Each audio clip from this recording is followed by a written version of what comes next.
అన్నదాత అన్నదాత మీ అన్నదాత చెమటోడ్చి ఆహారాన్నందించే రైతన్నా అనునిత్యం నీ కండదండగా నిలిచే నేస్తం ఎవరన్నా అన్నదాత అన్నదాత మీ అన్నదాత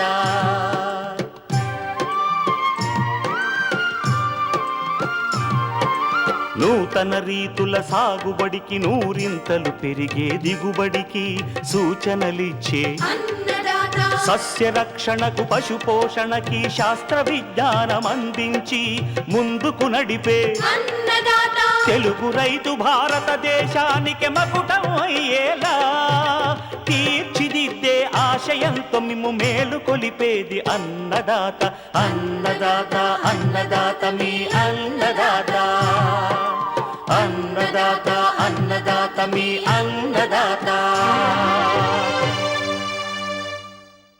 అన్నదాత ప్రేక్షకులకు నమస్కారం. ఈనాటి ముఖ్యాంశాలు: వేసవి సాగుకు అనువైన చిరుధాన్యపు పంటలు సాగు మెలకువలు, వేసవి బెండ సాగులో మెలకువలు, పాడి పశువుల పోషణలో దాణా ప్రాముఖ్యత, రైతులే సొంతంగా అధిక పోషకాలు గల దాణా తయారు చేసుకునే విధానం, ఇంకా జై కిసాన్ వ్యవసాయ సమాచారం.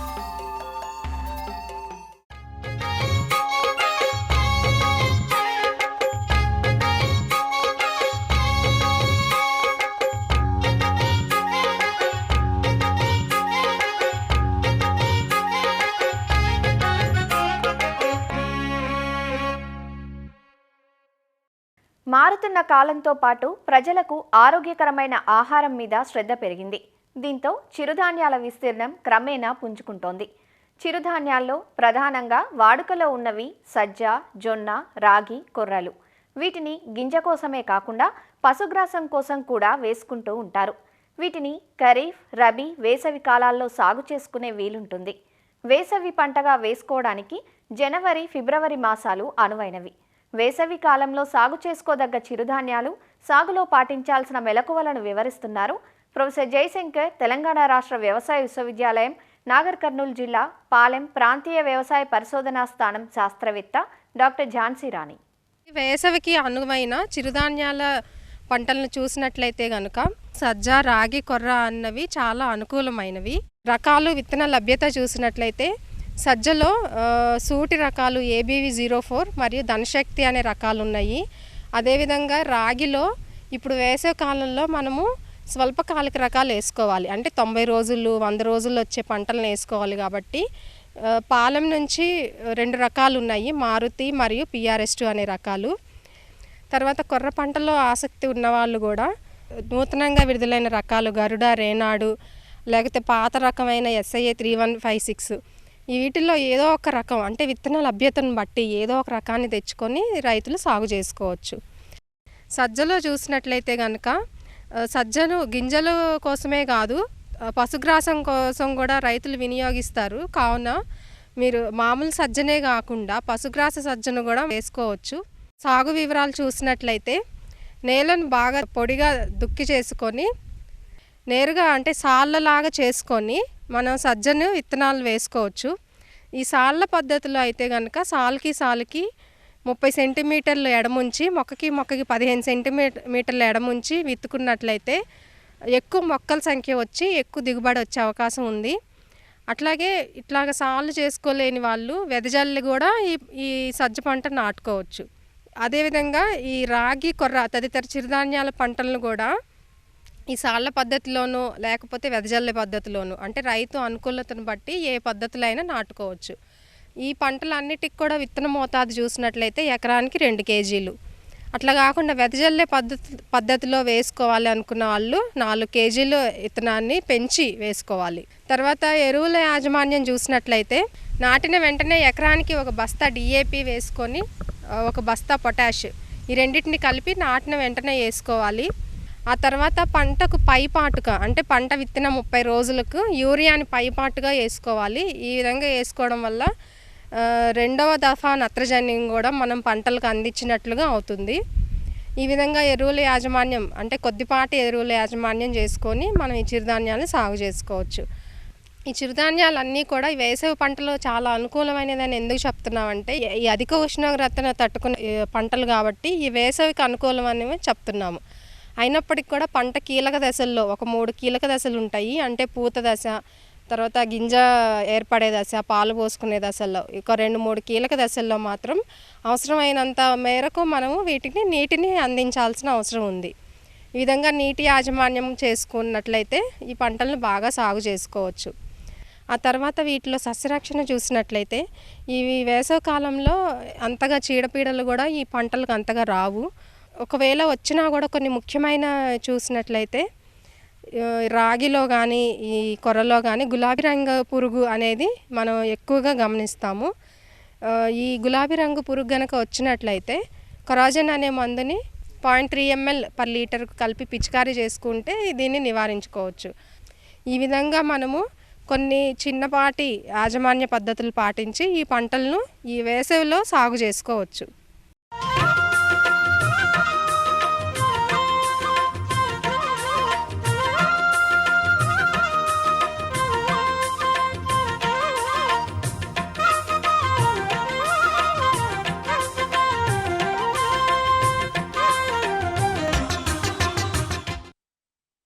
పాల ఉత్పత్తిని మెరుగుపరచాలంటే పాడి పశువుల పోషణలో పచ్చి మేతలు, ఎండు మేతలతో పాటు దానా కీలక పాత్రను పోషిస్తుంది.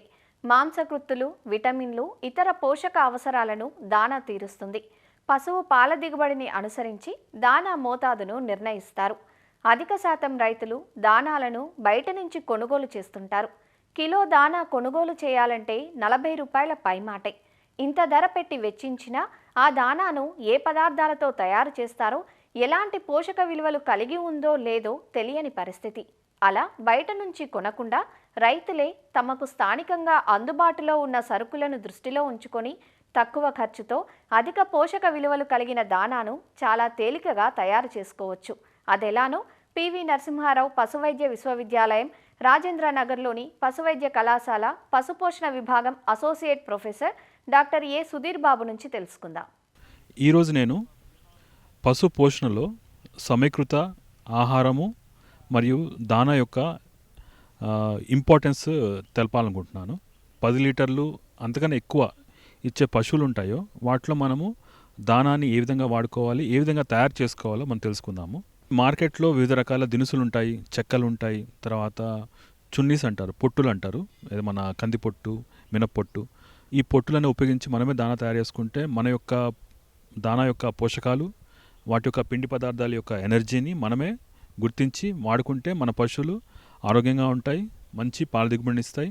తర్వాత వచ్చేసారి అంటే నెక్స్ట్ టైం ఎదగి బాగా వస్తాయి. దానా తయారు చేసే యంత్రాన్ని మనం కొనాలనుకుంటే అది ₹1,00,000 పైన, లేకపోతే ₹1,00,000, ₹50,000 దాకా ఖర్చు అవుతుంది. అదే మనము ఒక 10 మంది కలిసి ఒక దానా యంత్రాన్ని తయారు చేసే యంత్రాన్ని, లేకపోతే పిండి యంత్రాన్ని మనం కనుక తీసుకుంటే మనకి పశువుకి రిక్వైర్మెంట్ బట్టి, అవసరాన్ని బట్టి మన యొక్క దానాన్ని మనం సొంతంగా ప్రిపేర్ చేసుకోవచ్చు.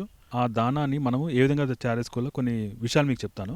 100 పాళ్ళు అనుకుంటాను, అంటే 100 పార్ట్స్గా మనం డివైడ్ చేసుకుంటే దాంట్లో మనకి 30% ఏవైతే గింజ అది ఉంటాయి, అంటే మక్కలు కానీ, లేకపోతే జొన్న కానీ, లేకపోతే బాజ్రా కానీ, ఇట్లాంటి వెరైటీస్ యొక్క గింజల్ని ఒక 30 కిలోలు తీసుకోవాలి. తర్వాత ఇంకొక 30 కిలోలు మన దగ్గర పత్తి చెక్క కానీ, లేదంటే గ్రౌండ్నట్ కేక్ కానీ, లేదా సన్ఫ్లవర్ కేక్ కానీ, ఇట్లా కేక్స్ అంటారు, చెక్కలు అంటారు.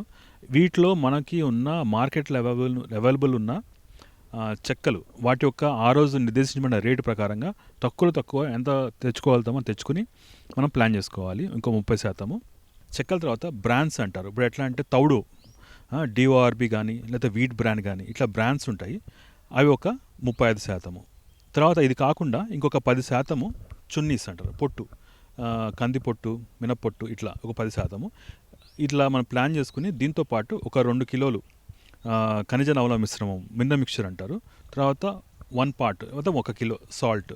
సో ఈ విధంగా మనము 100 కేజీల మిశ్రమం రెడీ చేసుకుంటే మనకి 16 నుంచి 18% క్రూడ్ ప్రోటీన్ అంటారు, ఇది మనకి అవైలబుల్ ఉంటుంది. తర్వాత 70% టోటల్ డైజెస్టబుల్ న్యూట్రియంట్స్ అంటారు, TDN, అంటే జీర్ణమయ్యే పిండి పదార్థము ఇది ఒక 70% ఉంటుంది. తర్వాత ఇది కనుక మనము మన సొంతంగా తయారు చేసుకొని మన పశువుకి ఏదైతే 4 లీటర్లు కన్నా ఎవో ఇస్తుందో వాటికి ప్రతి అదనపు లీటర్లకి మనం మెజర్ చేసుకుంటూ 400 గ్రాముల చొప్పున మనము యాడ్ చేసుకుంటే పశువు తన యొక్క బరువుని కోల్పోదు. తర్వాత తను ఇచ్చే పాల దిగుబడి కూడా తగ్గదు. తర్వాత ఇంకొకసారి ఎదకి తొందరగా వస్తుంది. తర్వాత నెగిటివ్ ఎనర్జీ బ్యాలెన్స్ అంటారు. అంటే పశువు ఏంటంటే అది తన యొక్క పాల ఉత్పత్తి సమయంలో తన యొక్క శరీర బరువుని కోల్పోతుంది. తర్వాత దాని యొక్క కాల్షియంని కోల్పోతుంది, బాడీలో కాల్షియం కోల్పోతుంది.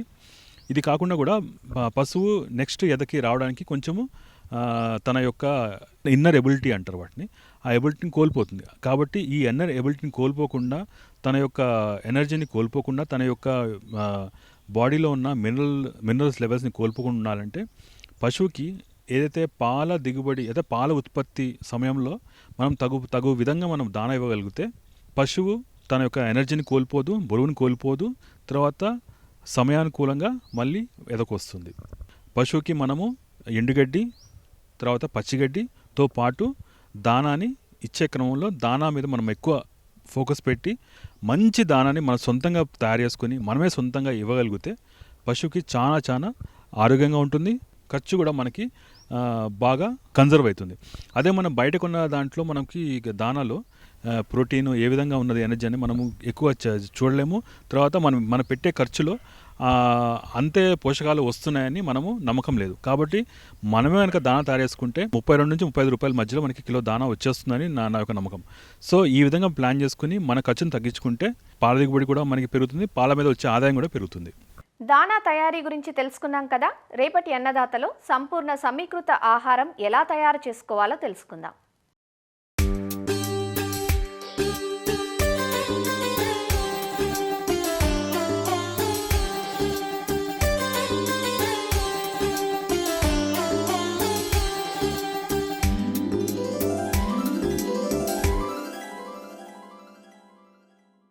ఇటీవలి కాలంలో వాణిజ్య పంటల కంటే కూరగాయల సాగే రైతులకు ఆదాయపరంగా ఉంటుంది.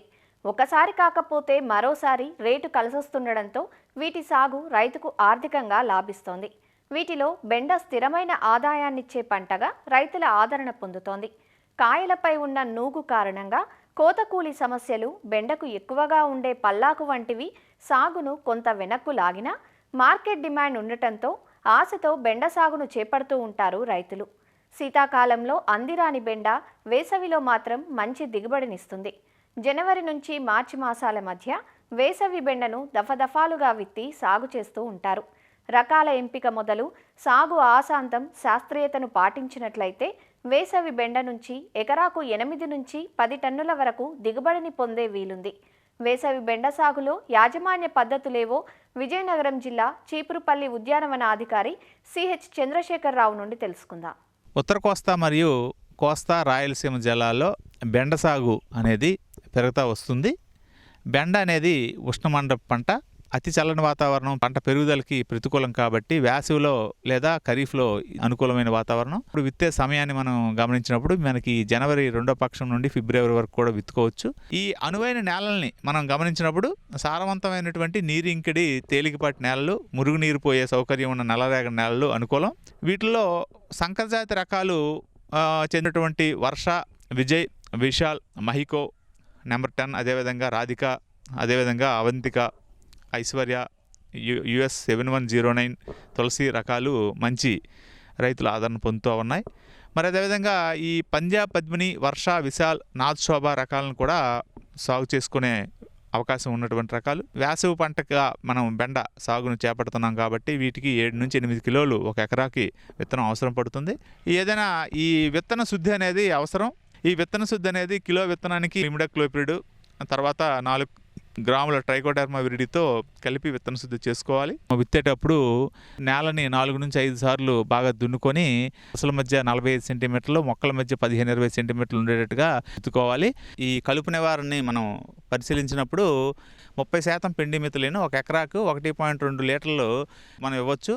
25-30 రోజుల తర్వాత అంతర్కృషి ద్వారా కలుపు నివారణ అనేది చేసుకోవడం మంచిది. పోషక యాజమాన్యం మనము గమనించినప్పుడు చివరి దుక్కులో 6 నుంచి 8 టన్నుల పశువుల ఎరువు బాగా వేసుకొని కలిగి దున్నుకోవాలి. అదేవిధంగా మనకు 100 కిలోల భాస్వరం మరియు పొటాషియం ఇచ్చే ఎరువులను కూడా ఆఖరి దుక్కులో వేసుకోవాలి. అదేవిధంగా 100 కిలోల యూరియాని 3 సమభాగాలుగా చేసుకుంటూ ఆఖరి దుక్కులో మరియు విత్తిన 30వ రోజు మరియు 45వ రోజు వేసుకోవాలి. పంట పూత దశలో 10 గ్రాముల యూరియా 1 లీటర్ నీటికి పిచికారీ చేయడం ద్వారా మనకి పూత అనేది దిగుబడి ఎక్కువగా వస్తుంది. సూక్ష్మ పోషక లోప నివారణకి ఈ ఫార్ములా 4 లాంటి సూక్ష్మ పోషక మిశ్రమాలు 5 గ్రాములు 1 లీటర్ నీటికి చొప్పున కలిపి పిచికారీ చేసుకోవచ్చు. నీటి యాజమాన్యాన్ని గమనించినప్పుడు వేసవిలో 4 నుంచి 5 రోజులకు ఒకసారి మనం ఫీల్డ్ కెపాసిటీ చూసుకొని నీటి తడిని ఇవ్వవలసి ఉంటుంది. వేసవి బెండ సాగులో ముఖ్యమైనది సస్యరక్షణ, మొవ్వు మరియు కాయ తొలిచే పురుగు. ఇది ఎక్కువగా పంటని నష్టపరిచి రైతుని ఆర్థికంగా దెబ్బతీస్తుంది. మరి ఇది నాటిన 30 రోజుల నుంచి కోత దశ వరకు ఆశిస్తూ ఉంటుంది. అయితే బెండ అనేది పూతకు వచ్చిన తర్వాత 7 రోజుల్లోపు మాత్రమే మార్కెట్కి వెళ్ళిపోవాలి కాబట్టి వేప సంబంధిత ఉత్పత్తులు ముందుగా వేప కషాయాన్ని కానీ వేప నూనె కానీ పిచికారీ చేసుకోవాలి. ఎందుకంటే వేప ఉత్పత్తుల్లో పురుగు మందుల అవశేషాలు ఉండవు కాబట్టి పర్యావరణానికి హితమైనటువంటి ఆరోగ్యకరమైన పంటని రైతులు పండించినట్టు అవుతుంది. వేప ఉత్పత్తుల ద్వారా తగ్గినట్లు అయితే మాత్రమే రసాయనిక ఉత్పత్తులని రైతులు ఆశ్రయించాలి తప్ప ముందుగానే రసాయనిక ఉత్పత్తులను ఆశ్రయించిన యెడల పర్యావరణానికి చెడు కలుగుతుంది. ఈ మొవ్వు మరియు కాయ తొలిచే పురుగుకు లింగాకర్షక బుట్టలు కూడా ఉంటాయి. మరి ఈ లింగాకర్షక బుట్టలు ఎకరాకు 4 నుంచి 5 పెట్టుకున్నట్లయితే తల్లి పురుగు లింగాకర్షక బుట్టలో ఆకర్షించబడి తద్వారా మనకి తల్లి పురుగును నివారించడం అవుతాము. కాపుకు రాని దశలో అయితే థైడిక్రాబ్ 1 గ్రాము 1 లీటర్ నీటికి పిచికారీ చేసుకోవచ్చు. తెగుళ్ళని మనం పరిశీలించినట్లయితే బూడిద తెగులు వస్తుంది. బూడిద తెగులు కొంచెం తేమ తక్కువగా ఉండి పొడి వాతావరణంలో ఉంటుంది. దీని నివారణకి వెటబుల్ సల్ఫర్ అయితే 3 గ్రాములు, డైకోఫాల్ అయితే 5 మిల్లీలీటర్లు 1 లీటర్ నీటికి చొప్పున పిచికారీ చేసుకోవాలి. అన్నిటికంటే ముఖ్యమైనది ఈ ఎల్లోవీన్ మొజాయిక్ వైరస్. బెండలో ఆకులు ఈనెల మధ్యలో ఉండే పత్రహరితం అంతా తగ్గిపోయి పసుపు రంగు మారడం, మొజాయిక్ నిర్మాణం ఆకుల్లో కనిపించడం అనేది ఈ వైరస్ తాకిడికి గురైనటువంటి బెండలో మనం గమనించవచ్చు. మరి దీని నివారణకి తెల్లదోమ ఇటువంటి రసం పీల్చే పురుగుల్ని మనము నివారించుకోవడం ద్వారా వైరస్ వ్యాప్తిని మనం అరికట్టవచ్చు. తెల్లదోమ వాటి నివారణకి వేప ఉత్పత్తులు తగ్గినట్లయితే డైమిథియేట్ కానీ ఎస్ఫేట్ వంటివి పిచికారీ చేసుకోవాలి. బెండలో సమగ్ర సస్యరక్షణను కూడా శాస్త్రవేత్తలు సూచించి ఉన్నారు. సమగ్ర సస్యరక్షణ పద్ధతులు అంటే జీవ నియంత్రణ పద్ధతులు, రసాయనిక పద్ధతులు, సాగు పద్ధతులు అన్నిటినీ మిళితం చేసి మనం ఒక ప్యాకేజీలా పాటించినప్పుడు మంచి ఫలితాలు సాధించడం జరుగుతుంది. కాబట్టి వాటిని మనం మొదటి నుంచి గమనించినప్పుడు విత్తన శుద్ధి చేసుకోవడం, ఈ ఎకరాకి 100 కిలోల చొప్పున వేపపిండిని ఆఖరి దుక్కులో వేసుకోవాలి. అదేవిధంగా కాయ తొలిచే ఉనికిని గమనించినప్పుడు లింగాకర్షక బుట్టలు ఎకరానికి 4 చొప్పున అమర్చుకోవాలి. మరి ఎకరానికి 4 చొప్పున ఈ పసుపు రంగు పూసిన రేకులు, ఆముదం లేదా గ్రీస్ పూసినటువంటి ఆ డబ్బాలను పెట్టుకోవడం వల్ల తెల్లదోమలు ఆకర్షింపబడతాయి. వీటిని సమ్మిళితంగా చేసుకోవడం వల్ల బెండలో సమగ్ర సస్యరక్షణ అనేది సాధ్యపడుతుంది. మనకు 45 నుంచి 50 రోజులకి మొదటి కోత వస్తుంది. ఆ రకంగా ప్రతి 2-3 రోజులకి అక్కడి నుంచి కోతలు అనేవి రావడం జరుగుతుంది. మరి కోసిన వెంటనే వినియోగంలోకి వచ్చే కూరగాయ పంట కాబట్టి బెండ కోతకి 72 గంటల ముందు సింథటిక్ పైరిథ్రాయిడ్స్ కానీ ఎలాంటి పురుగు మందులు కానీ పిచికారీ చేయకుండా రైతులు కేవలం వేప సంబంధించినటువంటి వేప నూనె కానీ వేప కషాయాలను కానీ పిచికారీ చేస్తూ తక్కువ ఈ రిసర్జెన్స్ ఉన్నటువంటి పురుగు మందులనే వాడడం ద్వారా మనము వినియోగదారుల ఆరోగ్యాన్ని పరిరక్షించడం వల్ల అవుతాం.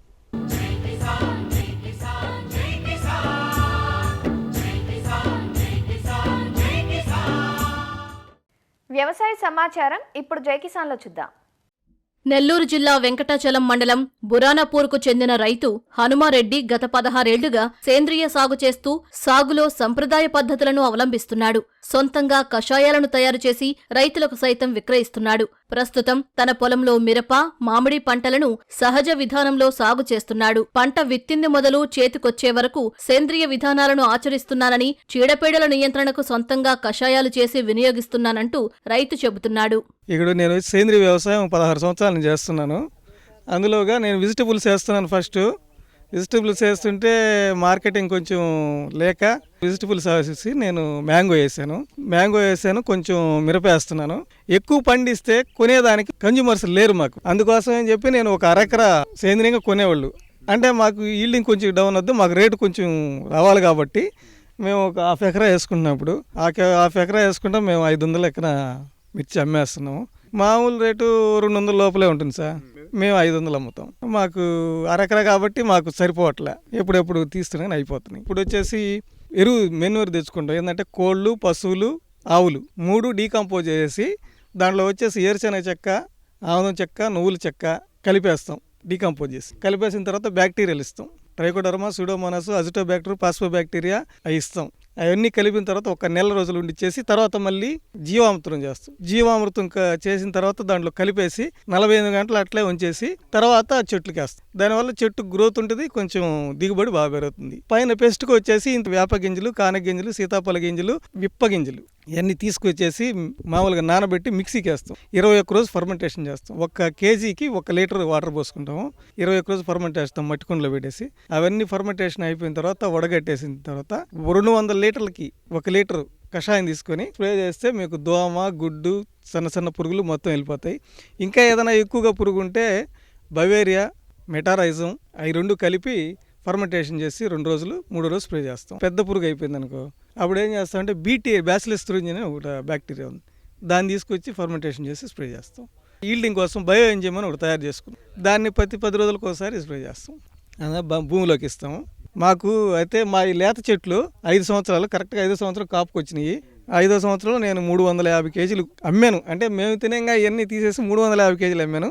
కేజీ 120 రూపాయలు లెక్కన అమ్మా. మేము సార్ నెల్లూరులో దీనికి సేంద్రియ వ్యవసాయదారుల సంఘం అని ఒక సంఘం స్టార్ట్ చేసి 10 సంవత్సరాల నుంచి ఆంధ్రప్రదేశ్లోనే మొట్టమొదటిగా నెల్లూరులోనే దీనికి ఒక మీటింగ్ పెట్టి 300 మంది రైతుల్ని ఒక బెంచ్ మీదకి తీసుకొచ్చి ఒక 3 సంవత్సరాలు కరోనా వచ్చిన దాకా చేసాము. కరోనా వచ్చిన తర్వాత మార్కెటింగ్ లేక చాలామంది ఇప్పుడు 30 ఎకరాల ఫార్మర్, నేను ఇప్పుడు పోయి ఇచ్చి వస్తున్నాను కషాయం. ఆ 30 ఎకరాల ఫార్మర్ ముగిచ్చేసి ఇప్పుడు కెమికల్కి వచ్చేసాడు. ఎందుకంటే మార్కెటింగ్ లేదు. ముందు మార్కెటింగ్ సమస్యతో కొంతమంది తగ్గిపోయారు. మేము లీటర్కి 50 రూపాయలు తీసుకుంటాం సార్. చేసిన దానికి వాళ్ళకి ఇస్తాం. సేంద్రియ వ్యవసాయంలో ముందు ప్రభుత్వం చేయాల్సింది ఏంటంటే మాకు మార్కెటింగ్ చూపించాలి. తమ ప్రాంతంలో అనేక మంది రైతులకు సేంద్రియ సాగు పద్ధతులపై శిక్షణ ఇస్తున్నారు రైతు హనుమారెడ్డి. ఉత్తమ రైతుగా అనేక అవార్డులు అందుకున్నారు.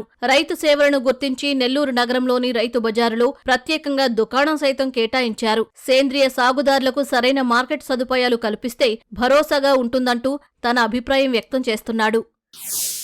రైతుల యూరియా కష్టాలకు చెక్ పెడుతూ తెలంగాణలో నూతనంగా యూరియా యాప్ అందుబాటులోకొచ్చిన విషయం తెలిసిందే. ఈ యాప్ డిసెంబర్ 22, 2025 నుంచి అమలవుతోంది. ముందుగా 5 జిల్లాల్లో ఈ యాప్ను పైలట్ ప్రాజెక్టుగా అధికారులు అమలు చేశారు. అందులో ఒకటైన మహబూబ్ నగర్ జిల్లాలో ఇప్పటి వరకు 47,598 మంది రైతులు యాప్లో యూరియాని బుక్ చేసుకున్నారని వ్యవసాయ శాఖ అధికారులు వివరించారు. జిల్లా వ్యాప్తంగా 248 ఎరువుల దుకాణాలు ఉన్నాయని, రైతులు ఎక్కడి నుంచైనా బుక్ చేసుకునే వెసులుబాటు ఉందని తెలిపారు. మహబూబ్నగర్ జిల్లాలో ఫర్టిలైజర్ డిస్ట్రిబ్యూషన్ అనేది ఒక యాప్ అనేది కొత్తగా మన ప్రభుత్వం మనకు వ్యవసాయ శాఖ ద్వారా దాన్ని ఇంప్లిమెంట్ చేస్తున్నారు.